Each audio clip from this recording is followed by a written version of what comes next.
बिक गया। उसने सोचा कि अब घर जाकर के क्या करूंगी, चलो वृंदावन में दर्शन करते, बिहारी जी के दर्शन करेंगे और दर्शन इत्यादि करके फिर प्रेम से हम घर जाएंगे। तो वृंदावन में विचरण कर रही थी तो एक जगह देखा उसने, एक जगह कथा चल रही है। उसने देखा कथा चल रही है तो कथा में जाकर के बैठ गई तो कथा बैठ करके सुनने लगी। तब तक व्यास जी ने कहा कि भटक रहो संसार में कर कर भ्रष्टाचार, भव सागर से जीव है कैसे जावे पार। तन बल बुद्धि बल ज्ञान बल कहूँ नहीं कहूँ काम, एक बार मुख से कहो जय श्री राम जय श्याम। व्यास जी वो प्रेम से सुन रही है। व्यास जी ने तब तक कहा, चौपाई कही कि नहीं कल करम भगति विवेकु, राम नाम अवलंबन। राम नाम का अवलंबन लेकर के व्यक्ति सहज ही संसार सागर से पार हो जाता है। अब ये बात व्यास जी की उस ग्वालिन के माथे पर फिट बैठ गई।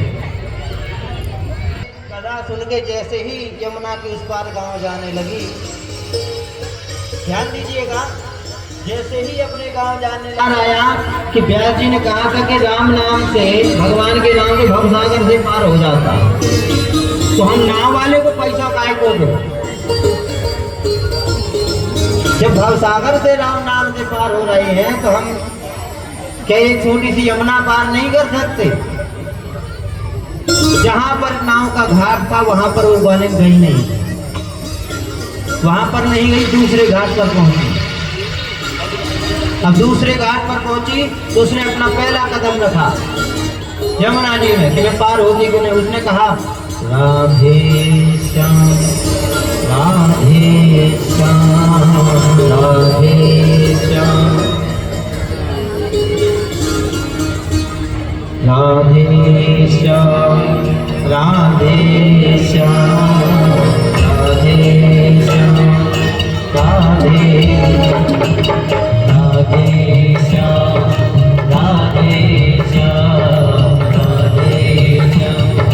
अब वो पार होने लगे, अब उस पार जाए, पार हो गई यमुना जी।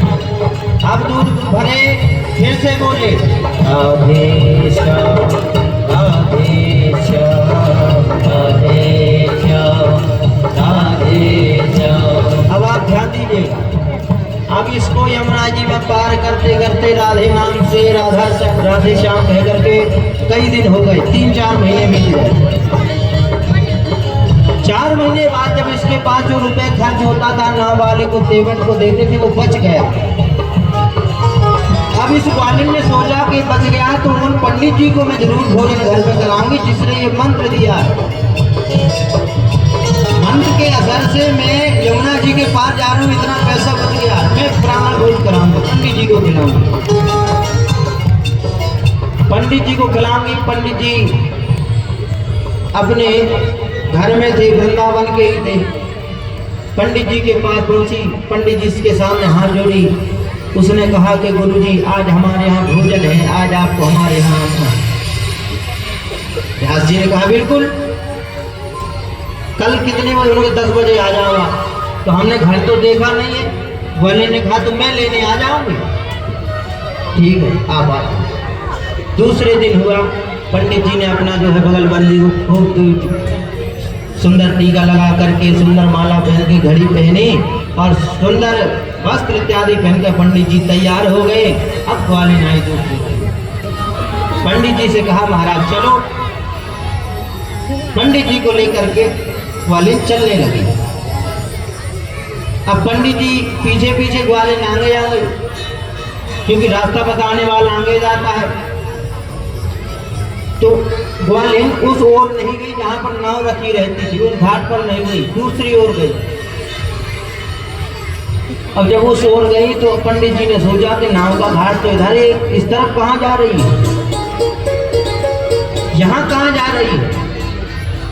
फिर भी उसने सोचा कि शायद वहाँ कोई व्यवस्था होगी, कोई अलग से कोई नाव वाव ढकी होगी, कोई दिक्कत नहीं। पंडित जी सीधे जाते हैं ग्वालियर नाम के आगे पहुँचे। जब यमुना जी के समीप पहुँचे वहाँ कोई व्यवस्था नहीं, वहाँ कोई नाव नहीं।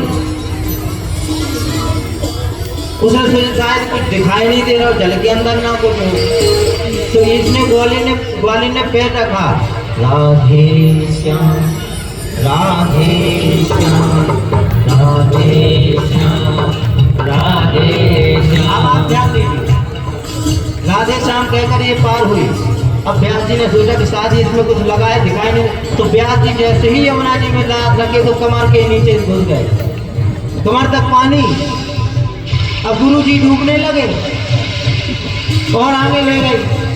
अब उन्हें सोचा कि यहाँ कुछ नहीं, चल कहाँ से रही है।